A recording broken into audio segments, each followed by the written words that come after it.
झारखंड में यूरेनियम आप सभी जानते हैं, शायद पूरे एशिया में सबसे ज्यादा यूरेनियम की उत्पादन जादूगोड़ा से होता है। लेकिन चंद मुट्ठी भर लोग लाभ कमाने के लिए, क्योंकि मैं बार बार कहता हूं कि अब बात खनन की भी होगी कि खनन को भी आप अमर्यादित अमानवीय तरीके से यहाँ खनन नहीं कर सकते हैं। और ये सुप्रीम कोर्ट, हाई कोर्ट लगातार सरकार को कहती है कि इस पर आप देखें, जांच करें, लेकिन सरकार को तो लाखों रुपए पैसे आते हैं, सरकार के बैठे पक्ष विपक्ष सबको, उनको कोई मतलब नहीं है। ये रिपोर्ट कहती है कि यूरेनियम जहां प्राप्त किया जा रहा है जादूगोड़ा, उस 7 गांव का सर्वे है जहां 47% महिलाओं में यौन की इच्छा ही नहीं है।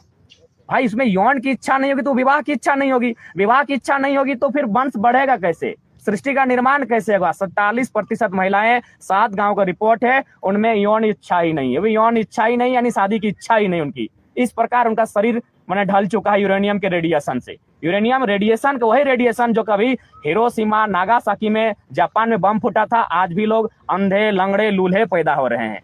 30% महिलाएं गर्भधारण नहीं कर पाती है। तो इसीलिए आज आवश्यकता है सरकार को नहीं, पूरे देश को सोचने की, आंदोलन की क्यों जरूरत है। आप मुझसे घृणा कर सकते हैं, मुझे ट्रोल कर सकते हैं, मेरे मुद्दों को, मेरे विचारों को, मेरे थॉट्स को ट्रोल नहीं कर सकते हैं।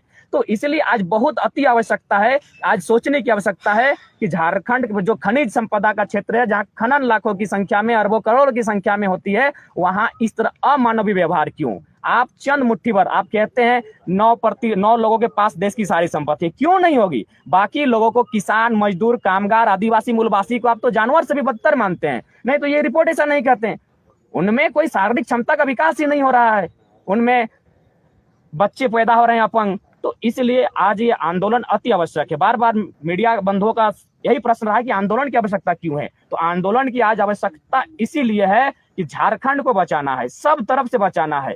उद्योगपतियों के नजर से, पूंजीपति कॉर्पोरेट के नजर से भी बचाना है, और जो अन्य राज्यों के लोग धड़ल्ले से आके यहाँ निवास कर रहे हैं, निवास करने के साथ साथ यहाँ वोटर आईडी आसानी से बना रहे हैं, यहाँ राशन कार्ड, यहाँ के स्थानीय प्रमाण पत्र, जाति प्रमाण पत्र आसानी से आके बना रहे हैं, उनसे भी बचने की आवश्यकता है। कोई बात नहीं, मारिए सीने में गोली, क्या करेंगे उस झारखंड में जहां हमें नियोजन नहीं मिलता है, जहां हमारे स्टूडेंट सड़कों पर हैं, जहां हमारे मां समान खनिज का चीरहरण किया जाता है। एक दुष्कर्म से भी बुरा स्थिति है, हम कह सकते हैं, अगर जिस तरह का खनिजों का आज मैंने ओपन कास्ट बना के किया जा रहा है। हमारी जमीन, हमारी माटी, और लाखों अरबों रुपया बाहर के लोग आके कमाते हैं, बाहर के लोग आके कॉन्ट्रैक्ट लेते हैं, वे माइंस चलाते हैं, और हमारे लोग 3000 4000 फुटिया मजदूरी करते हैं। तो उस जिंदगी से अच्छा है, मार दीजिए आप गोली, लेकिन जनता के लिए हम कुछ भी करेंगे, जनता के लिए कहेंगे।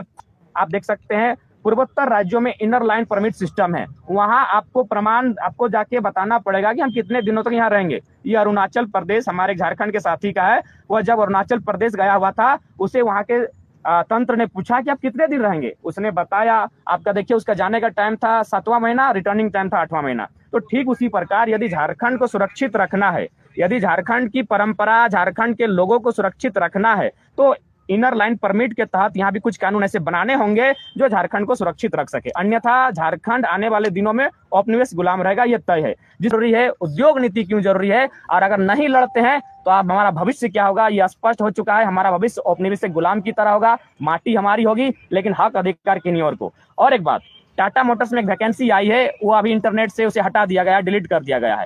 टाटा मोटर की वैकेंसी में स्पष्ट लिखा है, पोस्ट है आपका टाटा मोटर्स का 12,500 की सैलरी है, लेकिन क्या लिखा है, only Bihari candidates are allowed. इतना तो अमानवीय कहीं नहीं होना चाहिए, ये तो अनैतिक है। जिस राज्य में नौकरी दिया जाएगा, जिस राज्य में कंपनी है, वहां क्या लिखा जा रहा है, ओनली बिहारी कैंडिडेट्स अलाउड। यानी साफ शब्दों में कहें तो हिंदुस्तान की नौकरी, और लिखा जा रहा है ओनली पाकिस्तानी आर अलाउड।